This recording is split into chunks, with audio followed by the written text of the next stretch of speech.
Hello everyone, my name is Jesse Guzman with Concentrus and welcome to another short and sweet video. In today's video, we're going to focus on the two character or the two char formula for converting dates specifically. The use case for this is there are times you need a report in a different date format than what is available native to NetSuite. Now, I've got a blog where I cover some of these topics and also how to go into your user settings to change your date format. But this is more specific to safe searches and how you would use the formula. So I've got here a sales order. This can be any type of transaction where you have a date. Specifically here, we have the date field, which you want to note the field ID is tran date. Okay, so make sure to keep note of the fields that you're doing. We can use the formula help also to find what the field IDs are. There's a sales effective date, right? Which in this case is the same thing. But for example, here you've got a promise date, right? And this is a custom field here, but custom promise date, right? So I've gone ahead and I have created a safe search to demonstrate here. I'm just looking at sales orders that were created this year. And this is the native date field. This is how it comes. For most of us, this is plenty. In the case that you would want to be able to show it differently, we're basically just using the formulas that can be found on NetSuite Suite Answers ID 50499. We've got them all listed there. I don't expect you to memorize them. But what I want to show you is how you would use them and how to actually set them up. Sometimes it's easier to see than to only read what the text are. So you can see here, I've done a long version of the date. I've done the year spelled out, 4-digit year, the year in this year, month, date format with no spacing in between. I've done it here with hyphens in between. And let me show you how this will be done. So you set up your safe search. I did something very simple here with just the sales order type, date this year, mainline true, just to limit our results. And on the results here, what we're using, this is an important thing to know when you're using this two char formula, is that you want to use formula text and not formula date or formula data time, funny enough. And we'll talk about that in another video where we can use date formulas. But for the purposes of the two char formula, you use formula text, right? So here you can see that I'm grabbing the transaction date or the tran date, and there are different codes for how you would set things up. Now, in the case that I just wanted to do, for example, set this up. You can use the formula helper. I'll show you how to do that in a bit, but I'm kind of used to writing these out.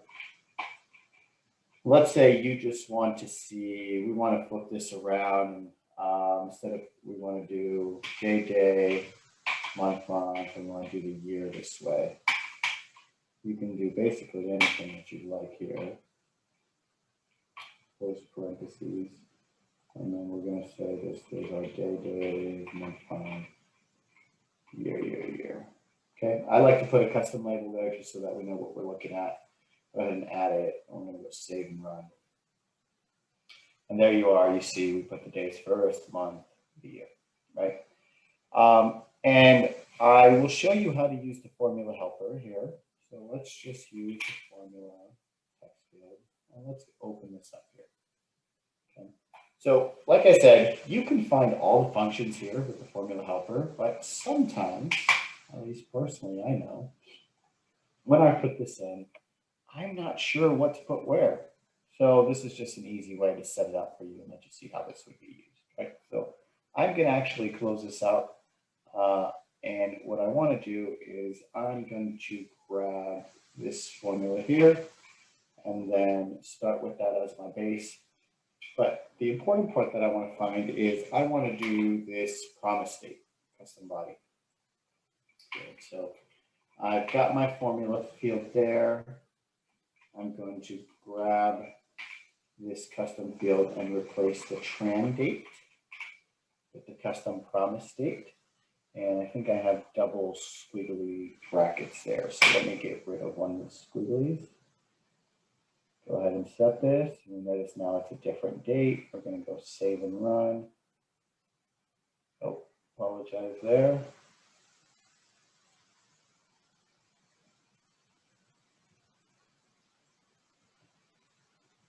Somehow our formula did not save here, so let's give that one more shot.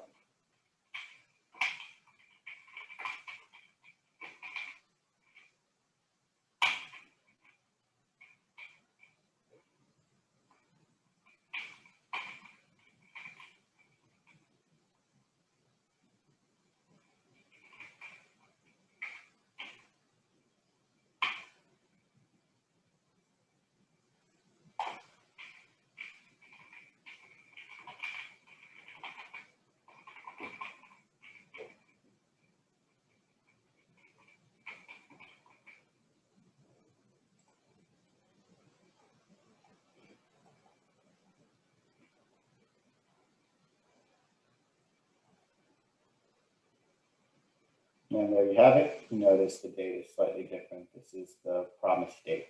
Again, you can use this with any date field. You can manipulate this.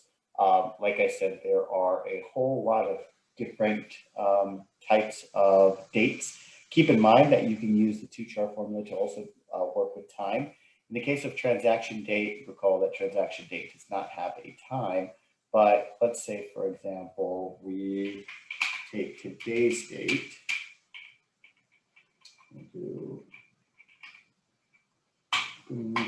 This is going to call it today, and then we will use the, let's say we just want to grab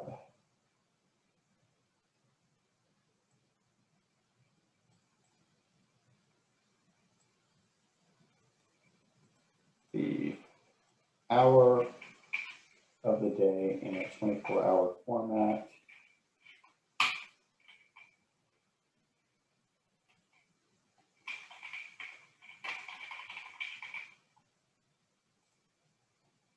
And I'm not memorizing any of these, I'm just pulling these, and it is currently where I'm at. It is 10 p.m., 10:39 p.m. Pacific, and then we are grabbing the hour. Again, you can take any of these, you can then grab the minutes and the seconds.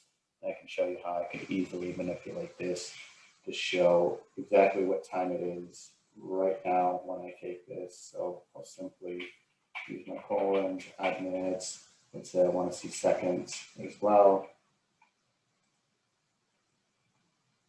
Save and run. Now you have it, 22:39, 51 seconds when I ran this. So I hope this is useful for you, and you can find a use case for this when sending reports. Sometimes sending this to third parties, they want it in a specific format. This saves you some time, or you just want a specific way to be able to run a report to sort your data. Thank you for watching.